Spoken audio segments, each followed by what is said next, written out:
જય જવાન જય કિસાન મિત્રો। આજે આ વિડીયોની અંદર બે વિષય ઉપર વાત કરવાની છે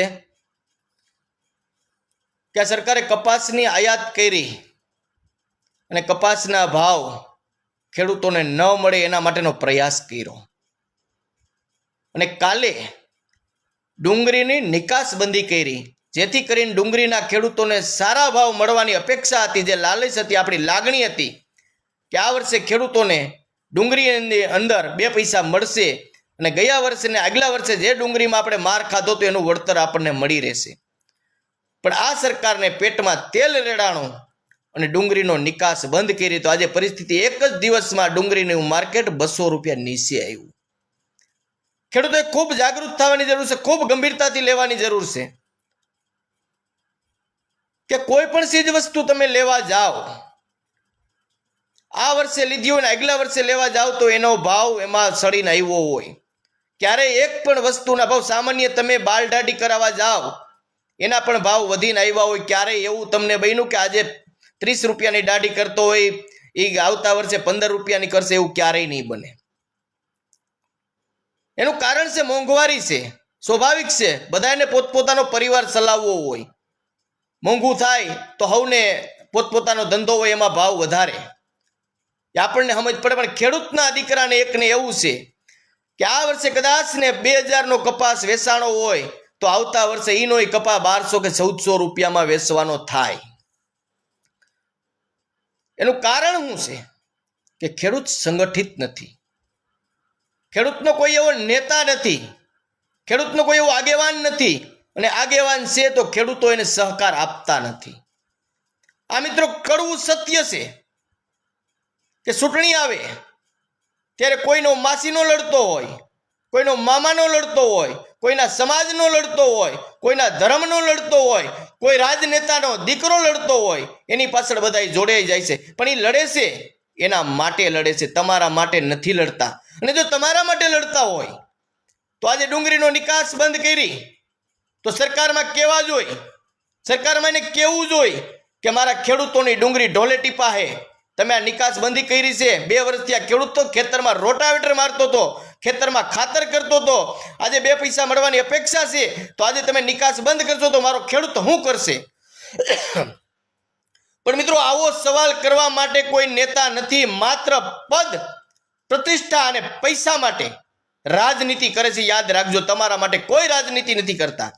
અને એ નેતાને જ્યારે જરૂર પડે તાલુકાની અંદર કે જિલ્લાની અંદર મોટી સભાનું મેવાડો કરવાનો હોય, માણસો ભેગા કરવાના હોય, ત્યારે આવા નેતા, આ જે સાપલુસી કરતા નેતા સરકારની, એના પણ સાપલુસી કરવાવાળા આપણા ખેડૂતો ટેમ્પા, ટ્રેક્ટરો, બસો અને ક્યાંયથી માણા ભેગા ન થાય તો મજૂરને પણ લઈને જાય છે।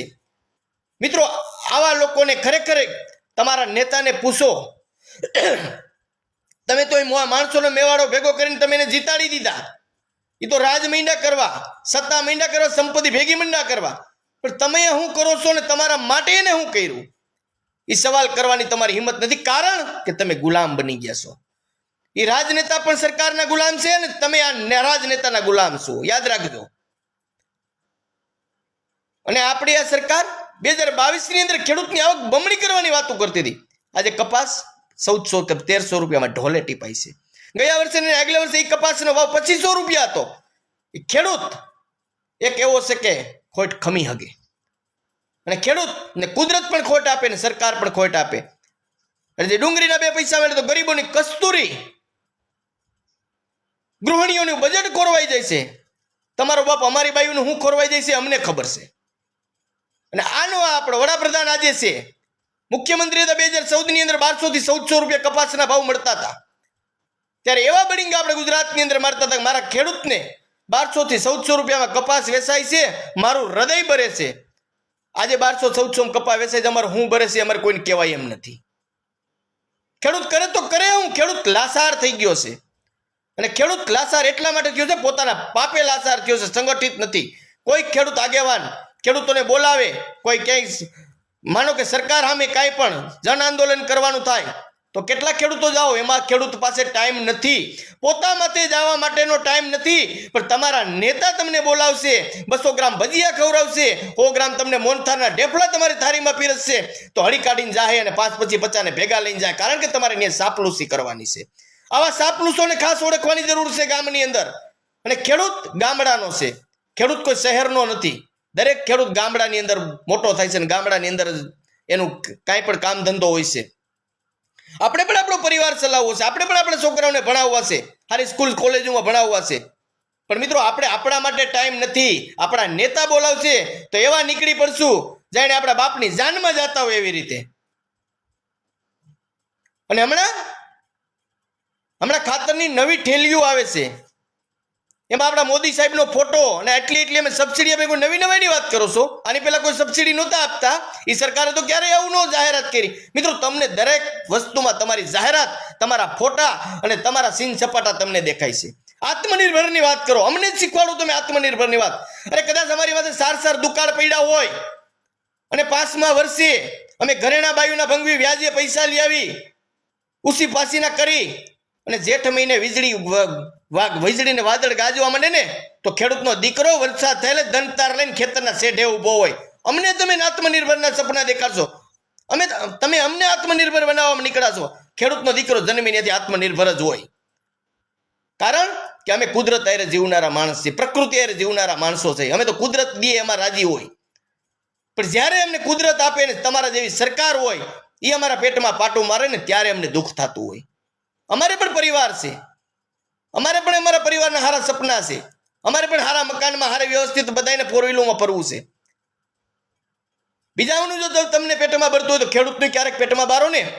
અને મીડિયા કર્મીઓ, ગૃહિણીઓનું બજેટ ખોરવાઈ જાય એ ટીવી મીડિયાની અંદર ઉરલીને બતાવશે, પણ ખેડૂતનો દીકરો લાસાર બની ગયું છે. કપાસના ભાવ 1400 રૂપિયા, 2 વર્ષ પહેલા 2500, આજે 1400માં ખેડૂતને કપાસ કેમ પોહાય? ખાતરના 1400-1500 થાય, 500 રૂપિયાની ઠેલી ને એના 1500 થાય, 50 રૂપિયાનું ડીઝલ હોય એના 100 રૂપિયા થાય.